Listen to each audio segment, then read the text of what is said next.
Attention les gars, pas de blague. Le match nul concédé par les Bleus en Biélorussie oblige l'équipe de France à remporter son premier match à domicile des éliminatoires de la Coupe du Monde. La Bulgarie est à Paris où elle n'est plus revenue depuis le 17 novembre 1993. C'était il y a 23 ans. Le souvenir d'Emile Kostadinov a plané toute la semaine sur Clairefontaine, mais l'équipe bulgare de ce soir ne compte pas dans ses rangs un Stoichkov ou un Lechkov. La France de Griezmann, Pogba, Varane partira favorite à elle de vaincre et si possible avec la manière. C'est la feuille de route de ce France-Bulgarie. Bonsoir François Pinet. Bonsoir, il n'y a pas de Stoichkov, mais il y a un Kostadinov qui ne sera pas sur le terrain. C'est fou d'ailleurs. C'est l'homonyme de Émile, il n'a rien à voir. Non, c'est juste un homonyme, rien d'autre. Nous, voilà. En revanche, c'est le vrai Dominique Grimaud. C'est le vrai ce soir. C'est le vrai. C'est pas l'hologramme. Qui était là en 93 déjà. Qui était là, Dominique Grimaud est là, bien évidemment. Ça va très très bien. Le même également Jean-Luc Haribard. Bonsoir Pascal, bonsoir à vous. Et puis notre camarade Samuel Lollet qui est là, bonsoir. Bonsoir Pascal, bonsoir à tout va le bien. monde. Nickel. On attend Gilles Verdez qui viendra notamment pour la mi-temps et le débrief. Et on va tout de suite partir pour le Stade de France, peut-être rejoindre Olivier Le Foll, puisque c'est ce soir que Saint-Denis, évidemment, va vivre ce match important pour les Bleus. Bonsoir Olivier, est-ce que vous avez la composition de l'équipe de France ?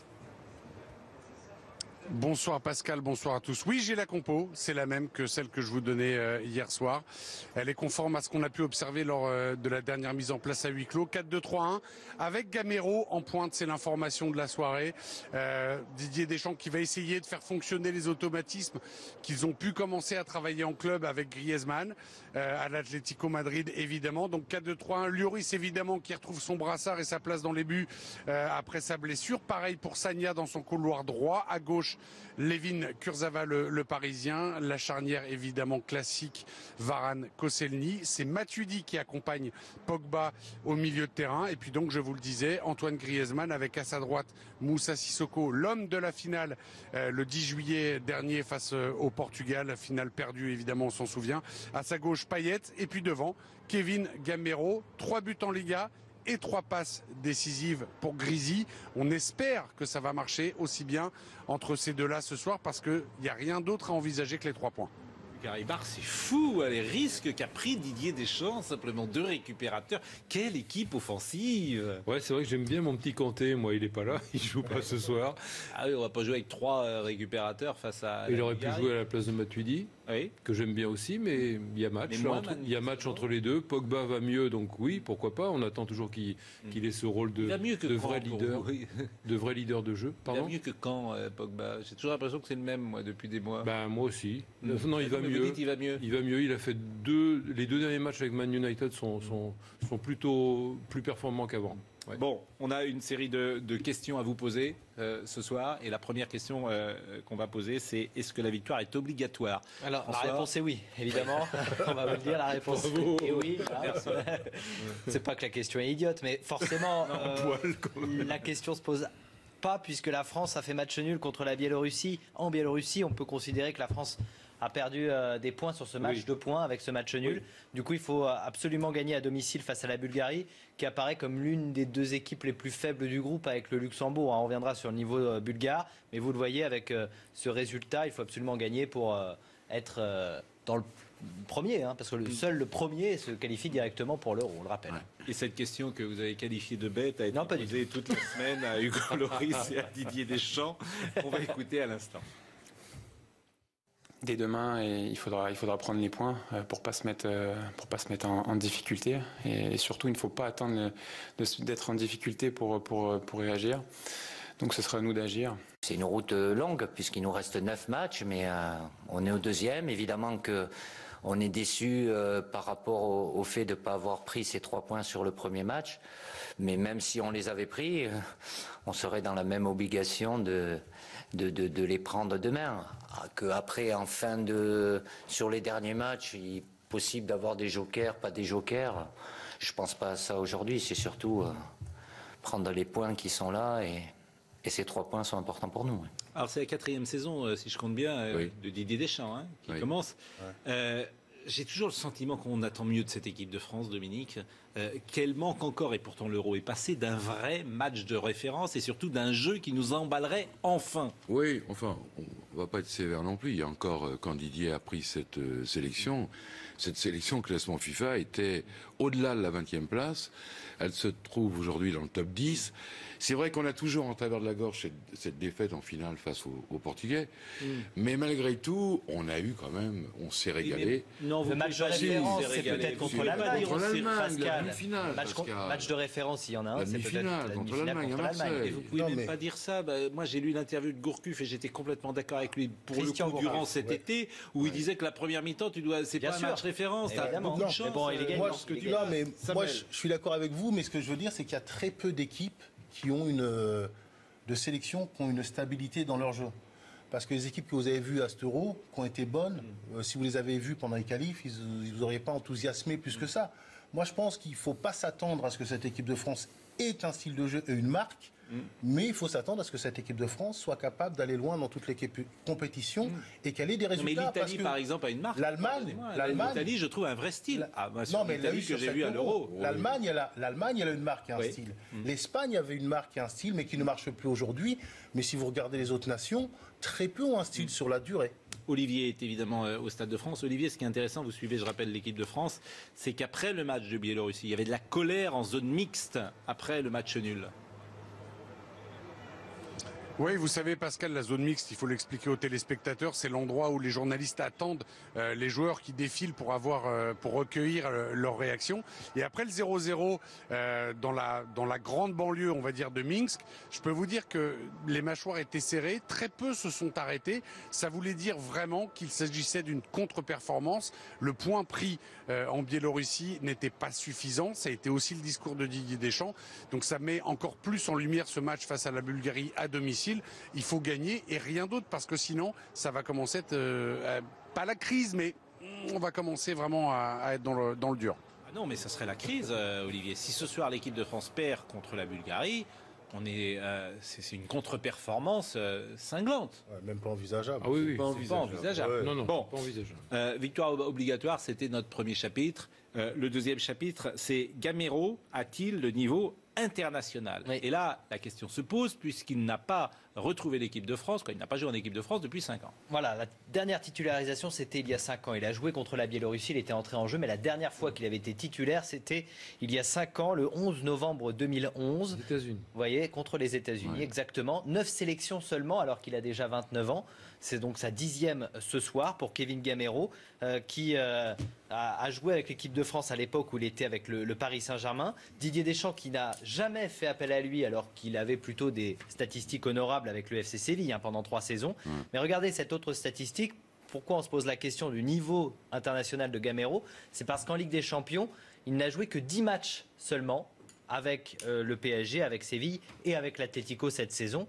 D'où notre question qui nous semble, à nous en tout cas, légitime. Est-ce que vous la trouvez légitime? Il est là par défaut, en clair? Il est là parce que Giroud n'est pas là? Alors oui, un petit peu parce que Giroud n'est pas là. Un petit peu ou beaucoup? Si Giroud était dans le groupe, il serait titulaire? Il aurait été, je pense, en balance avec Gignac. Parce que, mais il ne serait pas titulaire ce soir? Non, je pense pas. Non, je pense pas. Donc un peu par défaut, pour répondre à la question, je suis d'accord. Oui, un peu par défaut.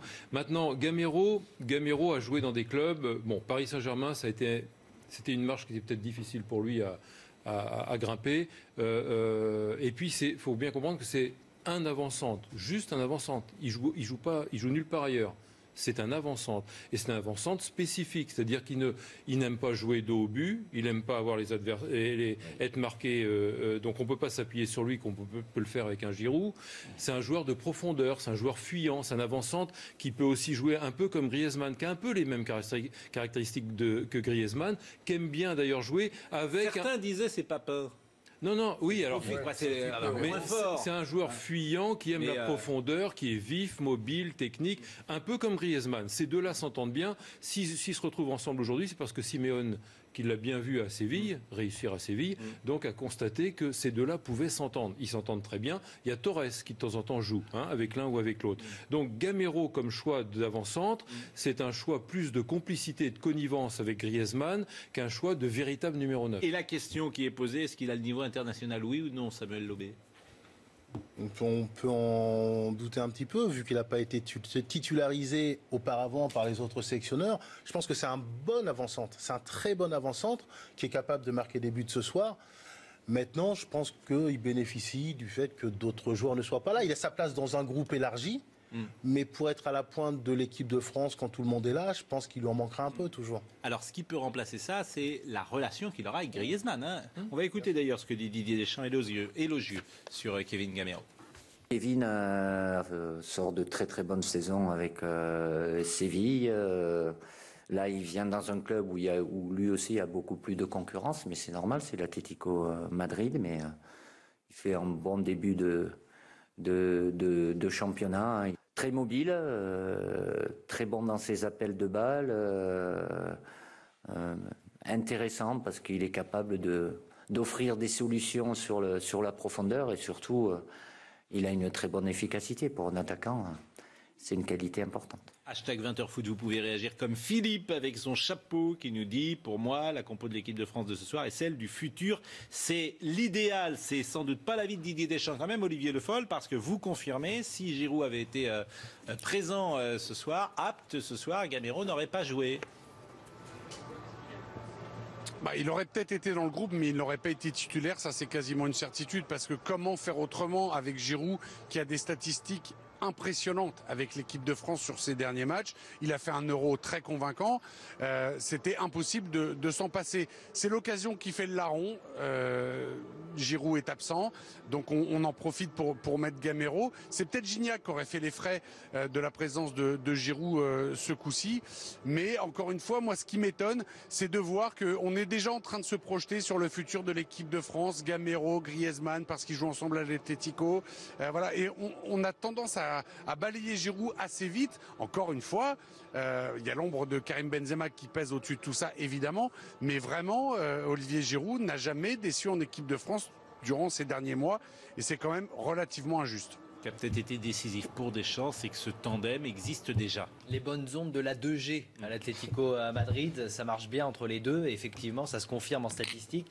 Non seulement ce sont les deux meilleurs buteurs de leur équipe depuis le début de la saison, mais il y a autre chose, c'est qu'ils se trouvent très bien. Vous l'avez dit, hein, Jean-Luc. Et regardez les 3 passes décisives faites par Gamero. Elles ont toutes été faites en club à Antoine Griezmann. J'ai l'impression que Griezmann rend Gamero meilleur. Oui. Et ça, c'est peut-être sa chance. Tout comme Simeone d'ailleurs, qui peut le faire progresser s'il y a marge de progression encore pour Gamero. Bon, on parle du futur de l'équipe de France. Moi, je ne crois pas, malheureusement pour lui, que Kevin Gamero soit le futur de l'équipe de France. Il a 29 ans, on le rappelait. Non, le futur de l'équipe de France, à mon sens, c'est plutôt Nabil Fekir, Anthony Martial, Kingsley Coman et le retour de Benzema. Qui viendra sur la table forcément un jour. Qui a le même âge que Gamero. Vous parliez de l'âge de Gamero. Oui, mais on parlait de niveau international. Benzema, le niveau international, Gamero, non. Vous vouliez rajouter quelque chose? Moi, ce que je veux dire, c'est que je suis d'accord pour Martial, parce que le problème de Martial, c'est Martial, c'est là où tout le monde se trompe. Oui. Martial, il l'avait dit l'an dernier quand Arsenal voulait le prendre. Je suis un avançant. Depuis, il est revenu à dire, je peux jouer sur un côté, mais moi, je pense qu'aujourd'hui, c'est celui qui a le plus de qualité, qui devrait régler tout le monde. Mais il a un problème d'appel, de positionnement, mais en qualité pure. De participation. Oui, en tout cas, c'est pas le débat ce soir. C'est pas le débat. Moi, je trouve, restons sur Gamero. Moi, je trouve restons sur Gamero et sur le tandem Gamero-Griezmann. Voilà, moi, je trouve que ce tandem qui est complice, je parlais de complicité, de connivence, et c'est pour ça que Simeone a senti le coup et l'a fait venir de Séville. Parce qu'il l'a observé évidemment avec Séville, et il connaît bien son Griezmann, et il sait bien que ces deux-là pouvaient s'entendre. C'est pas par hasard que Simeone, bon connaisseur de la Liga, l'a fait venir. Mais je trouve que c'est à la fois une force et une faiblesse. Une force parce qu'ils s'entendent bien, ils jouent bien ensemble, au sol, il y en a un qui prend la profondeur, l'autre décroche. Ça marche, d'accord. Ça peut être une faiblesse aussi parce qu'on n'a pas de complémentarité, en ce sens qu'on n'a pas un grand costaud ou un joueur qui peut jouer dos au but. Les deux n'aiment pas jouer dos au but. Les deux ne jouent pas en remise en se mettant dos au but. Les deux aiment bien jouer au sol, vite et prendre la profondeur. Voilà.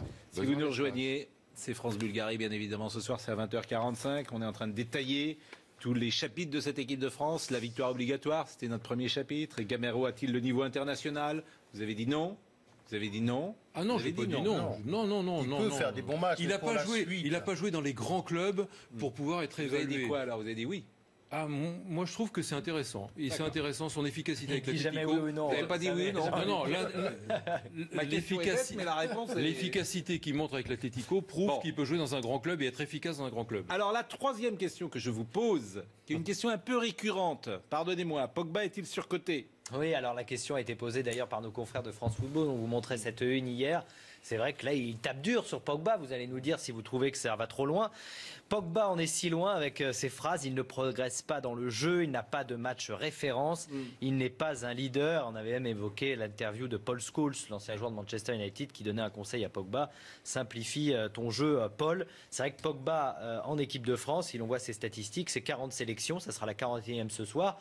À 23 ans, c'est déjà énorme. 6 buts pour Pogba. Il est devenu, on le rappelle, le joueur le plus cher de l'histoire avec son transfert à 110 millions d'euros à Manchester United. Mais en équipe de France, il y a toujours les mêmes questions qui reviennent sur Pogba. Quel est le dernier Ballon d'Or qui n'était pas attaquant ? Voilà. Cannavaro. Ouais. Cannavaro, 2006. Ouais. C'était limite scandale d'ailleurs pour la Coupe du Monde 2006. Voilà. Et avant, il y avait eu Mathias Sammer. Mathias Sammer. Et où vous voulez en venir ? Exact.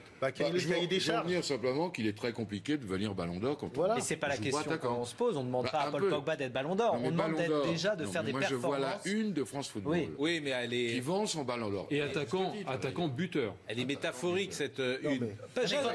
Il ne progresse pas dans le jeu, il n'a pas de match référence, il n'est pas un leader. Moi, je suis d'accord. Pogba me laisse sur ma faim depuis longtemps. Pour une raison très simple, je vais être très bref. Parce qu'il veut jouer beau, mais pas efficace. Il veut jouer beau. D'abord, il veut faire un beau geste, des beaux gestes techniques. C'est ça qui lui importe. Le jour où il va comprendre que, ok, il est armé techniquement pour être efficace et pour jouer efficace, là, il sera fort. Non, mais c'est d'accord avec ce qui a été dit dans France Foot, parce qu'il faut connaître le cahier des charges. Comme dit Dominique, Pogba, c'est un numéro 6. C'est un numéro 6 qui peut avoir... c'est un numéro 6, un 8 ou un 10 ? C'est un numéro 6 qui peut avoir des dépassements de fonction. Samuel, les trois phrases. Est-ce qu'il a progressé dans le jeu, oui ou non ? Bien sûr. D'accord. Est-ce qu'il n'a pas de match de référence en équipe de France, oui ou non ? Pour moi, il a des matchs de référence. Il a fait des bons matchs. Dans lesquels ? Match de référence, lequel ? Il n'y a pas de référence, il y a une continuité en équipe de France. C'est-à-dire que où vous êtes tout le temps en Henri, moi je vais te citer des matchs de référence, des France-Brésil, etc. Il a fait mais bien sûr, puisqu'il est titulaire à la Juve depuis 3 ans, alors il y aurait l'homme de la Juve qui se serait trompé. Vous parlez de l'équipe de France, là, maintenant. Il y aurait l'équipe de France qui se serait trompée, et il y aurait en plus Mourinho qui se serait trompé. Mais c'est un numéro 6. Mais il faut un pari sur lui. C'est un numéro 6 qui a un dépassement de fonction intéressant. Olivier Le Foll. Voilà son poste. Olivier Le Foll, c'est peut-être un 6 qui veut être 10, tel les grenouilles. C'est pas la grenouille de La Fontaine. Olivier, il est pas assez attentif au boulot défensif. Mais vous arrivez même pas à être d'accord entre vous. Oui, voilà. Mais c'est dire d'ailleurs. Quel est son poste ? C'est un 7,5. Interrogeons Olivier Le Foll sur autre chose. Y a-t-il un malaise Pogba au sein du Club France ? En tout cas, ce que je peux vous dire, c'est que c'est le sujet en équipe de France. Parmi les confrères dans la caravane de l'équipe de France, c'est tout le temps une question qui revient. Quand on a Didier Deschamps en conférence de presse, il n'y a pas une conférence de presse où il n'y a pas une question sur Pogba. Alors après, est-ce qu'il joue à sa place ou pas ? En tout cas, nous, on le voit à l'entraînement. Techniquement, il régale tout le monde. Ça, c'est pas un problème. Mais maintenant, il a aussi le costume très très lourd à porter de joueur le plus cher du monde. Et ça, on sent que c'est compliqué. Et il y a aussi quelque chose, c'est que Didier Deschamps ne l'envoie plus en conférence de presse. Parce que la déclaration qu'il avait faite la dernière fois en disant qu'il voulait être Ballon d'Or, elle pèse aussi très très lourd aujourd'hui parce qu'on lui reproche, et pas seulement les médias français, les médias étrangers aussi, il s'est mis un petit peu dans la panade tout seul. Il a beaucoup à prouver, on attend beaucoup plus de lui, peut-être trop selon Didier Deschamps, mais par exemple un match comme ce soir face à des Bulgares annoncés très faibles, il a quelque chose à faire ce soir, mais je peux vous dire qu'effectivement c'est un sujet récurrent et on continuera d'en parler encore et encore tant qu'il ne nous aura pas sorti un match référence, parce que, à mon sens, ce match-là, en bleu, il n'a pas eu lieu. Alors, l'équipe de France est composée pour et Pogba. C'est ce qui se dit de temps en temps. La question a été posée à Didier Deschamps, il récuse cette idée. Il a raison. Que ce soit les entraîneurs en club ou moi-même, je ne vais pas faire l'équipe par rapport à Paul. Paul est un élément qui doit être important, qui doit tout faire pour l'être. Mais après, il doit s'adapter aussi. Paul, c'est quelqu'un où quand il fait quelque chose de neutre, souvent c'est pas suffisant, mais ça passe ça passe par là aussi. C'est pas quelqu'un qui va marquer des buts, qui va faire des passes décisives à tous les matchs, quoi. Donc forcément, il y a une attente qui est trop grande, certainement, parce que même quand il fait des choses bien, voire très bien, on a tendance à vouloir en attendre encore plus, quoi. Jean-Luc Harivard, vous n'êtes pas d'accord avec Didier Deschamps. Qu'est-ce qui vous fait dire que Deschamps construit son équipe pour Pogba? Pour Griezmann et Pogba. Il peut pas le dire. Il peut pas dire qu'il construit son équipe pour des joueurs, pour 1 ou 2 joueurs, parce que ce serait donner trop d'importance aux joueurs. Lui, il faut qu'il existe comme entraîneur, qui tienne compte de ses joueurs pour faire son équipe, mais pas en fonction de 2 joueurs. Or, l'équipe en 4-2-3-1, elle est construite pour Griezmann, parce que Griezmann ne veut pas jouer à gauche ou à droite dans un 4-3-3. Il veut jouer en soutien d'un avant-centre. Donc elle est pour Griezmann et pour Pogba. Pourquoi? Parce que Pogba, c'est là où il a été le meilleur dans sa carrière, quand il était en jeune avec Kondogbia, dans un milieu à 2. C'est pour Griezmann et pour Kondogbia il est moins bon qu'il y a dans un ce milieu à 4-2-3-1. J'ai juste une question. Moi, je le préférais à la Juve dans un 4-3. Jean-Luc, c'est pas pour vous parce que je connais votre réponse, mais est-ce que N'Golo Kanté, au vu de ses performances depuis le début de la saison, au vu de ses performances en équipe de France, n'apporterait pas plus qu'un Paul Pogba? Il est moins fort. Pour moi, il est moins fort. Moi aussi, mais Pogba peut apporter ailleurs. Moins fort, oui. Bon, donc vous mettez Pogba quand il arrive à tous les matchs, comme Deschamps. Mais parce que Pogba et Kanté ne sont pas à mettre en balance. Pogba et Kanté, c'est vraiment celui qui sécurise, qui est devant, qui coupe les liaisons adverses. Pogba, c'est un piston. Petite pause dans notre 20h foot avec le quiz. Petite pause. Est-ce que Olivier... Donc ce duo, les 2 G en attaque, Griezmann soutenant Gamero, Sissoko titularisé, Blaise Matuidi et Paul Pogba au milieu de terrain, Payet sera titulaire à gauche, et puis cette défense, Koscielny, Varane en défense centrale, le retour de Bakary Sagna à droite et Kurzawa sera titulaire à gauche, Hugo Lloris dans les buts avec le brassard. Avant de repartir sur l'équipe de France, juste une petite incise pour rappeler les matchs qui sont programmés ce soir, et puis Italie-Espagne d'hier. C'est ça votre question? Oui, Sissoko est-il le chouchou de Deschamps? Est-il super protégé? 27 ans, 46 sélections. Moussa Sissoko titulaire ce soir, ça sera donc la 47e. La première sélection, c'était quand même sous l'ère Domenech. Ensuite, Laurent Blanc l'a vraiment oublié quasiment. Il n'a pas participé à l'Euro. En revanche, c'est un soldat de Deschamps. C'est fou qu'il ait 46 sélections, quand même, ce qui était énorme dans les années 60 ou 70. Alors, pas souvent titulaire, mais c'est vraiment un joueur estampillé de Deschamps. On a l'impression que c'est vraiment son joueur, c'est un soldat. Il a fait appel à lui pour l'Euro alors qu'il était descendu, rappelez-vous, avec son club. Il a fait appel à lui également après l'Euro alors qu'il était en instance de départ. Désormais, il est à Tottenham. Écoutez ce que disait Deschamps à l'époque, c'était en août dernier, sur Moussa Sissoko, même s'il n'avait pas les jambes, indispensable, toujours. C'est vrai qu'il n'a pas le rythme de la compétition, mais Moussa est a toujours été un joueur important, même s'il n'a pas joué tous les matchs en entier. Évidemment, à l'Euro, c'était un joueur très important.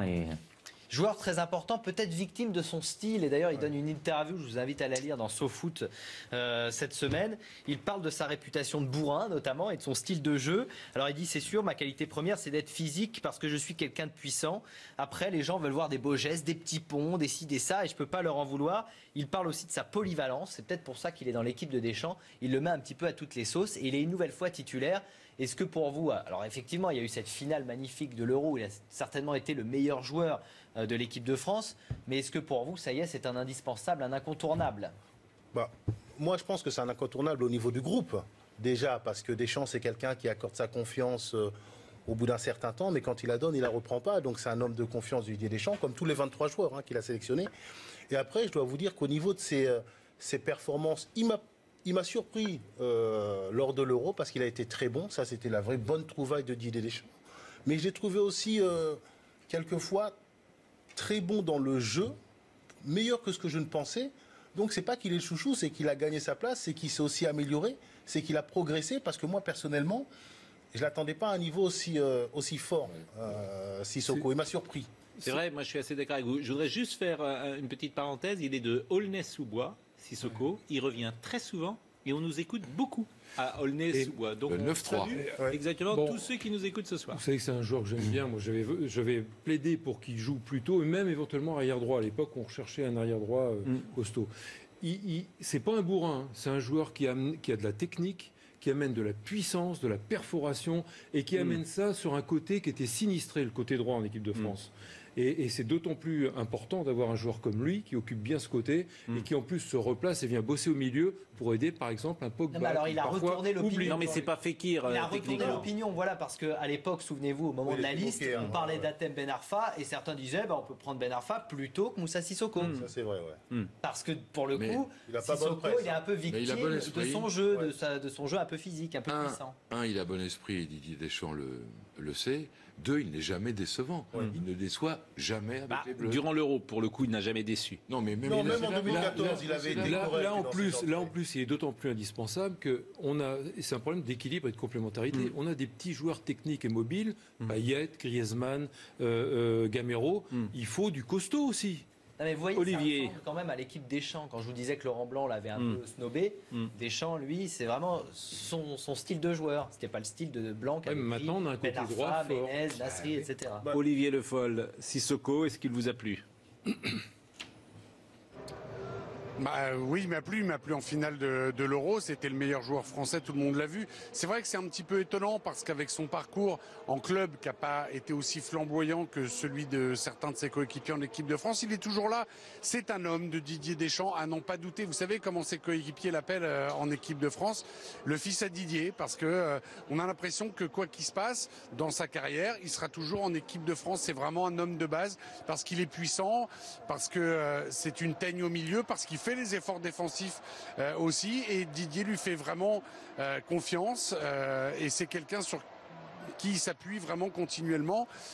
On a bien vu au dernier rassemblement, il faisait partie du groupe France alors qu'il jouait plus avec Newcastle, il était en instance de transfert, et malgré ça il a rejoint le groupe de l'équipe de France en Biélorussie. C'est quand même un signe très très fort et c'est vraiment un homme de base de Didier Deschamps. Merci Olivier Le Foll, on vous retrouve évidemment à la mi-temps, allez vous placer dans le Stade de France, couvrez-vous parce que c'est le début de l'automne, il fait un petit peu frais, un petit peu frisquette ce soir au Stade de France et nous on va continuer, on va même conclure cette question Pinet. Avec la réponse, Sissoko chouchou de Deschamps, on est tous visiblement d'accord pour le dire, même dans le groupe France, Olivier nous le disait, ils en parlent un peu comme tel, 65% de oui et 35% de non. Il y a une autre question Pascal, vous l'avez peut-être vu sur Twitter. Marie Etlolo qui nous dit est-ce que François Pinet est le chouchou de Pascal Pro? Oui. Ah mais vous n'êtes pas obligé de le dire en direct. Hein. Non mais chouchou, Pas tous les soirs. on est ensemble depuis très longtemps. Bon, Julien va être jaloux. Ah oui, Julien, la Bulgarie, notre dernier thème. La Bulgarie, dont l'ambassade n'est pas place Vendôme, mais la Bulgarie est un adversaire trop facile. Est-ce que c'est trop facile? En tout cas, c'est le 74e pays au classement FIFA. L'équipe de Bulgarie qui a remporté son premier match de qualification 4-3 à Sofia, à domicile contre le Luxembourg, avec un but marqué dans les arrêts de jeu pour la victoire. Le sélectionneur, on l'entendra, Pitar Upchev, qui est arrivé seulement il y a une semaine. Donc on verra s'il y a de la nouveauté dans cette équipe bulgare. Peu de références, il a entraîné seulement en Bulgarie. Et puis, ce que l'on peut dire sur les Bulgares, c'est que la dernière compétition internationale, c'était l'Euro 2004, donc c'est une génération un peu creuse. Exactement. On va en parler avec Dominique, qui a bien connu la Bulgarie jadis, mais Guy Stéphane analyse. Mais oui, parce que c'était une grosse équipe dans les années 70. Écoutons Guy Stéphane. C'est une équipe qui est disciplinée, une équipe qui est joueuse. Par contre, évidemment, les joueurs ne sont pas très connus en France. Même si 3 joueurs ont joué contre le Paris Saint-Germain il n'y a pas très longtemps, 3 joueurs de Ludogorets, ce sont des bons joueurs de foot, ce sont des joueurs qui sont assez disciplinés et qui ont pas mal de créativité dans leur jeu. Maintenant, il y a un élément qui a changé, c'est que le sélectionneur n'est plus le même depuis la semaine dernière, donc il faut s'attendre peut-être à des bouleversements sur le plan tactique. Ça fait vraiment partie des nations qui se sont effondrées sur le plan du football. Souvenez-vous, dans les années 70, même quand l'équipe de France... Même avant, il y avait des matchs d'appui. Exactement.